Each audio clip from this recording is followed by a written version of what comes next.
This is my favorite book in all the world, though I have never read it. How is such a thing possible? I'll do my best to explain. As a child, I had simply no interest in books. I hated reading, I was very bad at it, and besides, how could you take the time to read when there were games that shrieked for playing? Basketball, baseball, marbles, I could never get enough. I wasn't even good at them, but give me a football and an empty playground and I could invent last-second triumphs that would bring tears to your eyes.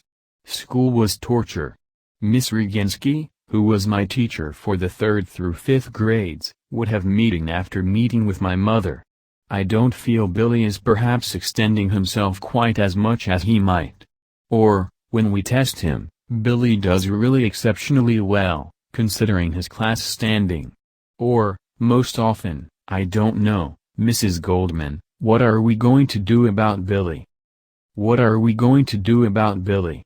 That was the phrase that haunted me those first 10 years. I pretended not to care, but secretly I was petrified.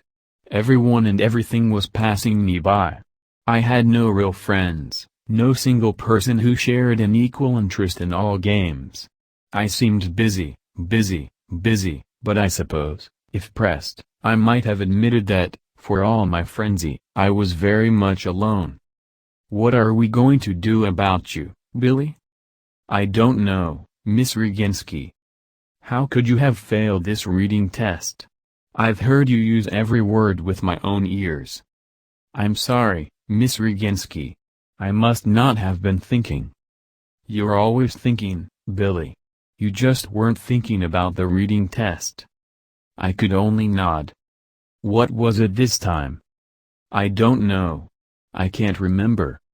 Was it Stanley Hack again? Stan Hack was the Cubs' third baseman for these and many other years. I saw him play once from a bleacher seat, and even at that distance he had the sweetest smile I had ever seen, and to this day I swear he smiled at me several times. I just worshipped him. He could also hit a ton. Bronko Nagurski. He's a football player. A great football player, and the paper last night said he might come back and play for the Bears again. He retired when I was little, but if he came back and I could get someone to take me to a game, I could see him play, and maybe if whoever took me also knew him, I could meet him after, and maybe if he was hungry, I might let him have a sandwich I might have brought with me. I was trying to figure out what kind of sandwich Bronko Nagurski would like. She just sagged at her desk. You've got a wonderful imagination, Billy. I don't know what I said. Probably thank you or something. I can't harness it, though, she went on. Why is that? I think it's that probably I need glasses and I don't read because the words are so fuzzy. That would explain why I'm all the time squinting. Maybe if I went to an eye doctor who could give me glasses I'd be the best reader in class and you wouldn't have to keep me after school so much. She just pointed behind her. Get to work cleaning the blackboards, Billy. Yes, ma'am. I was the best at cleaning blackboards. Do they look fuzzy? Miss Reginsky said after a while. Oh, no, I just made that up. I never squinted either. But she just seemed so whipped about it. She always did. This had been going on for 3 grades now. I'm just not getting through to you somehow. It's not your fault, Miss Reginsky. It wasn't. I just worshipped her too. She was all dumpy and fat, but I used to wish she'd been my mother. I could never make that really come out right, unless she had been married to my father first, and then they'd gotten divorced and my father had married my mother, which was okay, because Miss Reginsky had to work, so my father got custody of me. That all made sense. Only they never seemed to know each other, my dad and Miss Reginsky. Whenever they'd meet, each year during the Christmas pageant when all the parents came, I'd watch the two of them like crazy, hoping for some kind of secret glimmer or a look that could only mean, well, how are you, how's your life been going since our divorce? But no soap. She wasn't my mother, she was just my teacher, and I was her own personal and growing disaster area. The Princess Bride, page 2. You're going to be alright, Billy. I sure hope so, Miss Regensky. You're a late bloomer, that's all. Winston Churchill was a late bloomer and so are you. I was about to ask her who he played for, but there was something in her tone that made me know enough not to. And Einstein. Him I also didn't know. Or what a late bloomer was either. But boy, did I ever want to be one.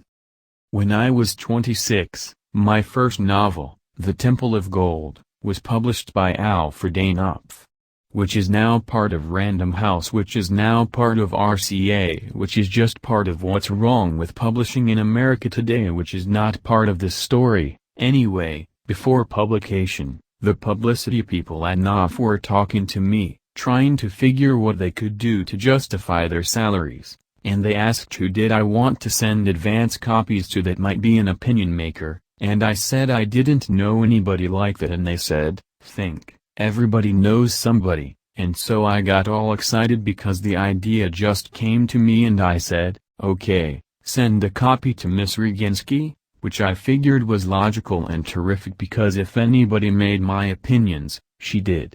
She's all through Temple of Gold, by the way, only I called her Miss Pachulski. Even then I was creative. Who? This publicity lady said. This old teacher of mine. You sent her a copy and I'll sign it and maybe write a little. I was really excited until this publicity guy interrupted with, we were thinking of someone more on the national scene.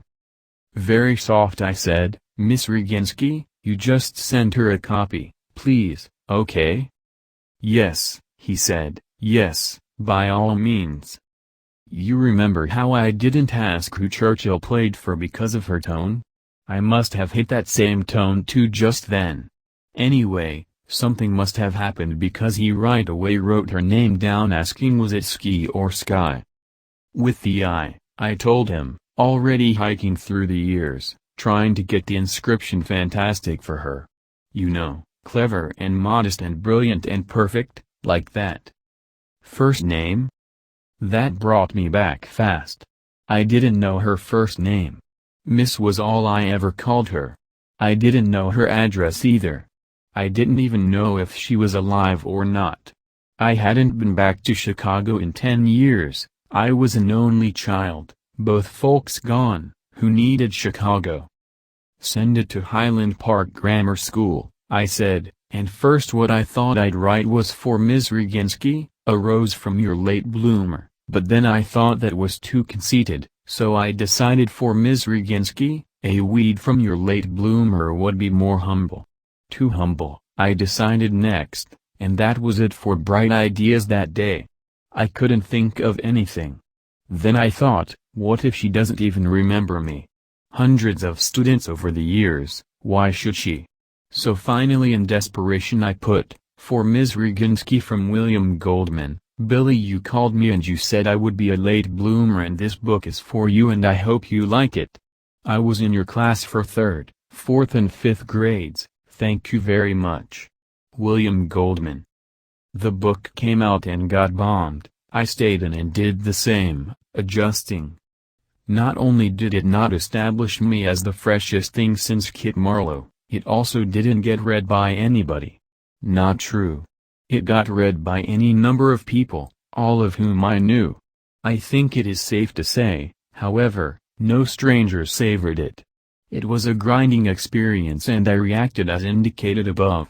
So when Miss Regensky's note came, late, it got sent to Knopf and they took their time relaying it. I was really ready for a lift. Dear Mr. Goldman, thank you for the book. I have not had time yet to read it. But I am sure it is a fine endeavor. I of course remember you. I remember all my students. Yours sincerely, Antonia Regensky. What a crusher. She didn't remember me at all. I sat there holding the note, rocked. People don't remember me. Really. It's not any paranoid thing, I just have this habit of slipping through memories. It doesn't bother me all that much. Except I guess that's a lie, it does. For some reason, I test very high on forgettability.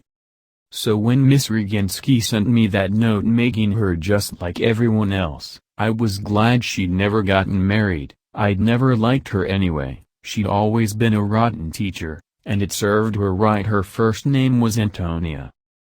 I didn't mean it, I said out loud right then.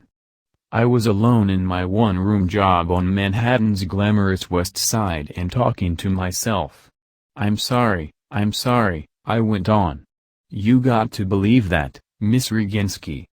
What had happened, of course, was that I'd finally seen the postscript. It was on the back of the thank you note, and what it said was, "Idiot." Not even the immortal S. Morgenstern could feel more parental than I. S. Morgenstern. The Princess Bride. She remembered. Flashback. 1941. Autumn. I'm a little cranky because my radio won't get the football games. Northwestern is playing Notre Dame. It starts at 1, and by 1:30 I can't get the game. Music, news, soap operas, everything, but not the biggie. I call for my mother. She comes. I tell her my radio's busted, I can't find Northwestern Notre Dame. She says, "You mean the football?" Yes, I say. "It's Friday," she says, "I thought they played on Saturday." Am I an idiot? I lie back, listening to the soaps, and after a little I try finding it again, and my stupid radio will pick up every Chicago station except the one carrying the football game. I really holler now, and again my mother tears in. I'm gonna heave this radio right out the window, I say. It won't get it, I cannot make it get it. Get what? She says. The football game, I say. How dumb are you? The game. Saturday, and watch your tongue, young man, she says. I already told you, it's Friday. She goes again. Was there ever so ample a dunce? Humiliated, I flick around on my trusty Zenith, trying to find the football game.